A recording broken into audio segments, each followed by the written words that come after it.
Assalamualaikum, hai semua. Rasa kekok pula, dah lama aku tak cakap depan kamera macam ni. Selalunya aku berlakon je, baca skrip, hafal skrip, berlakon, cakap berlakon depan kamera. Ni kali ni aku tak ada skrip guys.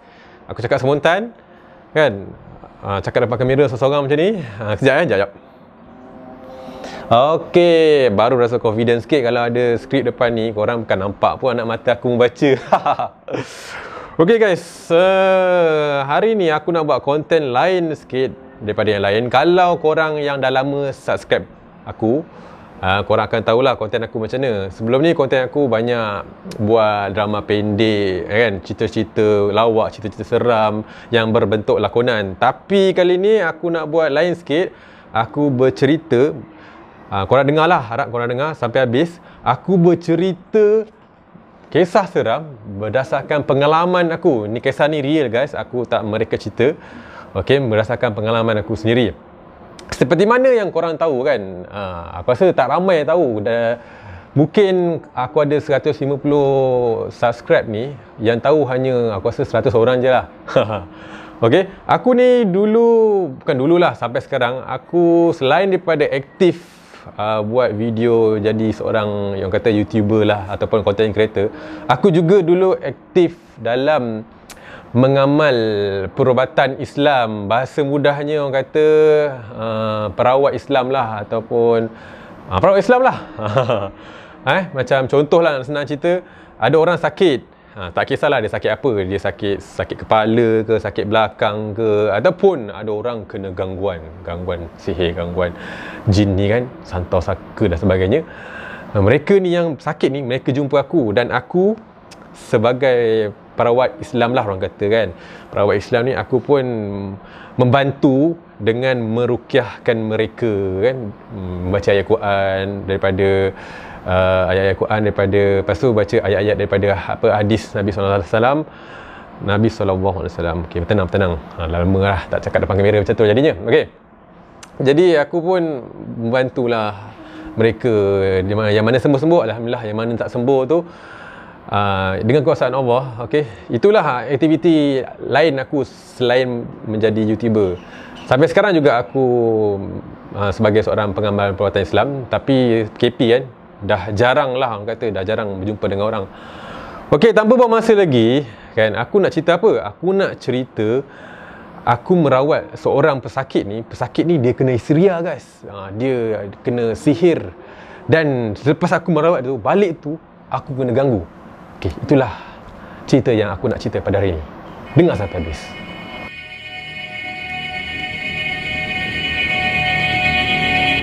Berlaku pada sekitar tahun 2019. Seorang pesakit yang digelar sebagai seorang cikgu, seorang perempuan yang berumur sekitar 40-an, awal 40-an. Pesakit ni merupakan pesakit yang regular. Maksudnya pesakit ni dah selalulah datang berjumpa aku pun dah kenal, dia pun dah kenal aku. Jadi aku tahulah kondisi pesakit ni bagaimana.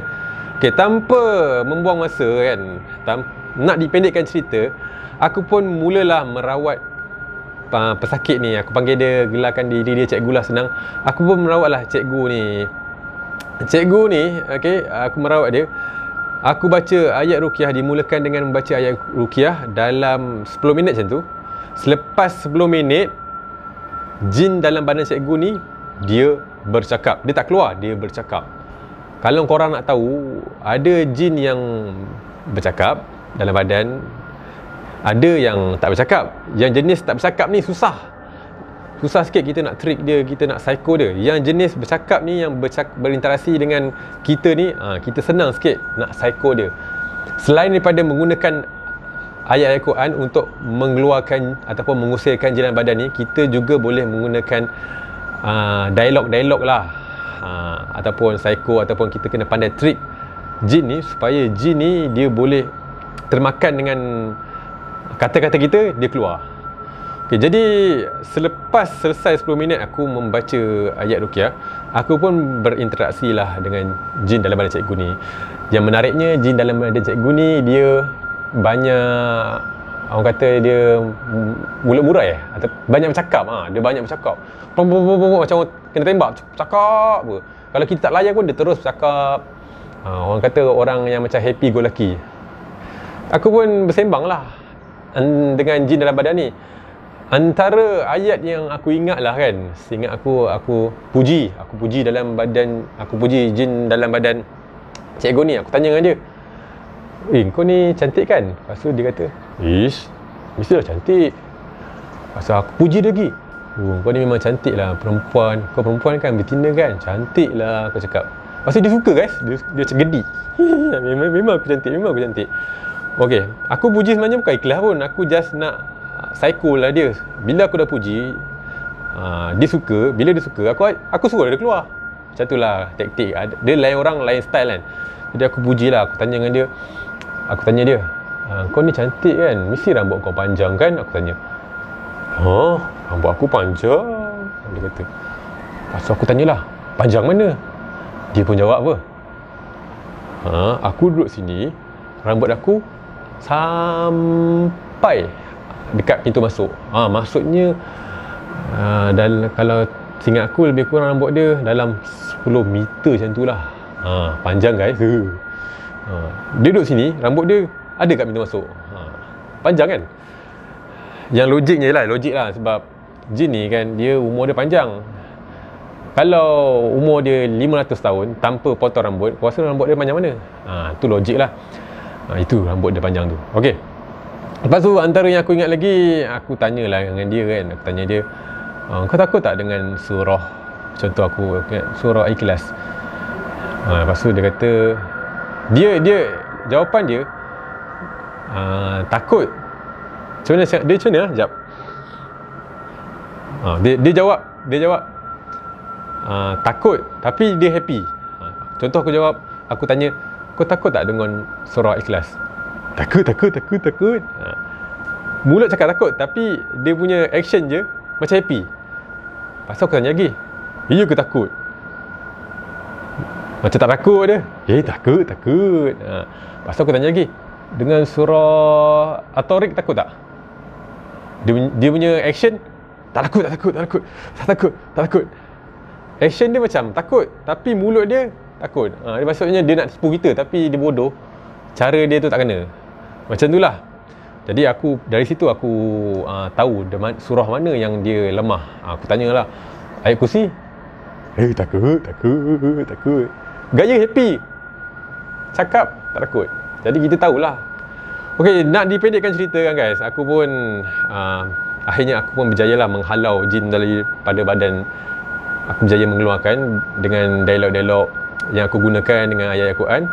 Okey, habis dia merawat cikgu tadi, aku pun balik rumah.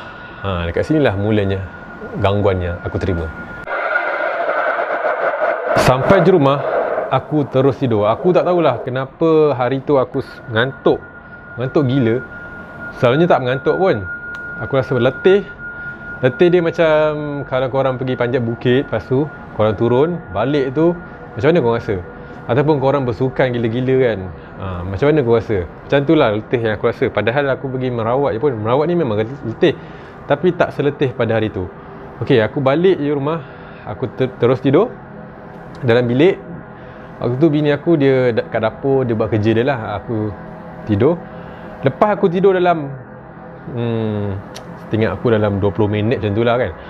Aku tidur lepas dalam 20 minit tu, waktu tidur tu aku terdengar, aku terjaga mamai, aku terdengar suara perempuan menangis.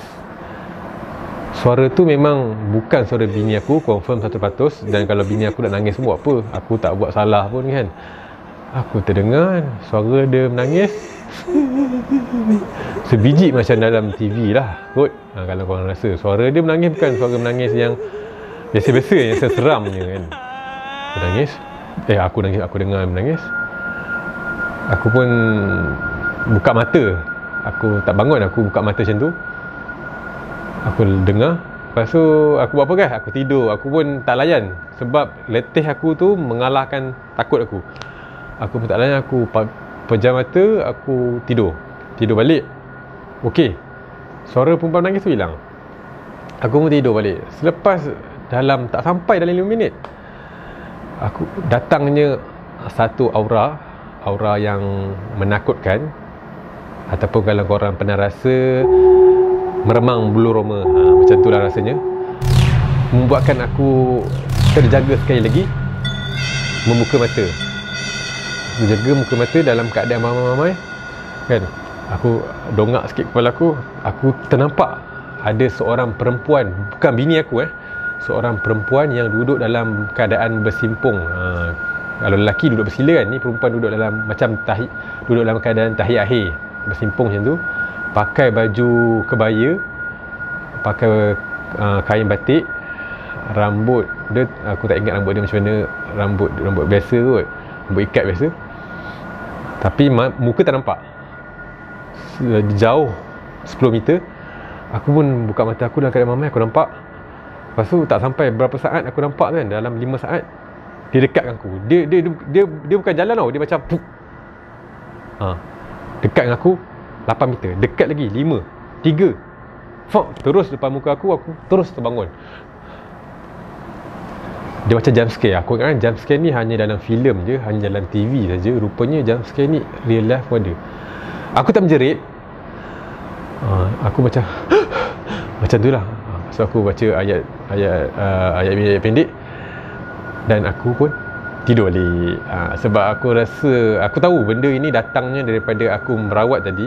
Aku tahu. Tapi aku sebelum ni pernah jugalah terjadi macam ni, tapi kisah lain yang tak seram, yang biasa-biasa. Kali ni core punya lah bagi aku. Lepas tu oleh sebab kepenatan yang terlampau sangat, aku pun tidurlah balik, tak layan. Lepas tu aku pun tidur dalam 10 minit saja dan aku bangun balik sebab dah nak dekat maghrib. Malam tu alhamdulillah tak ada apa-apa gangguan yang bersambung. Biasanya kalau kita dengar cerita orang ni, dia cerita dia bersambung kan, panjang kan, tapi aku punya cerita pendek je.